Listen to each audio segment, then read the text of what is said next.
J.D. Vance's masterclass on globalization. Let's hear it together. The first is assuming that we can separate the making of things from the design of things. The idea of globalization was that rich countries would move further up the value chain while the poor countries made the simpler things.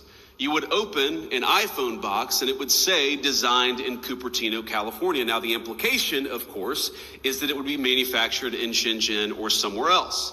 And yeah, some people might lose their jobs in manufacturing, but they could learn to design, or to use a very popular phrase, learn to code. But I think we got it wrong. It turns out that the geographies that do the manufacturing get awfully good at the designing of things. There are network effects, as you all well understand. The firms that design products work with firms that manufacture.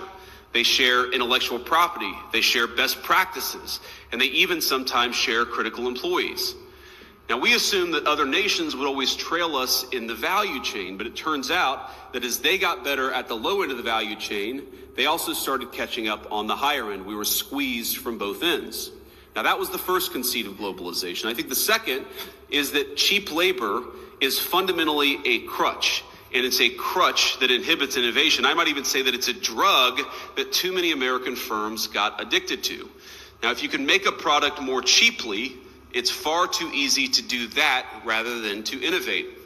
And whether we were offshoring factories to cheap labor economies or importing cheap labor through our immigration system, cheap labor became the drug of Western economies. And I'd say that if you look in nearly every country from Canada to the UK that imported large amounts of cheap labor, you've seen productivity stagnate. I don't think that's not a total happenstance. I think that the connection is very direct.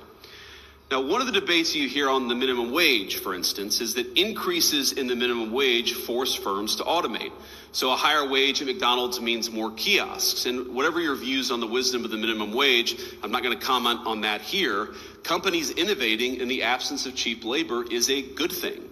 I think most of you are not worried about getting cheaper and cheaper labor. You're worried about innovating, about building new things, about the old formulation of technology is doing more with less. You guys are all trying to do more with less every single day. Globalization as a failure of innovation. Indeed, I'd say that globalization's hunger for cheap labor is a problem precisely because it's been bad for innovation. But our companies, the manufacturing company, then export it to another country, and then they import workers. Make that make sense to us.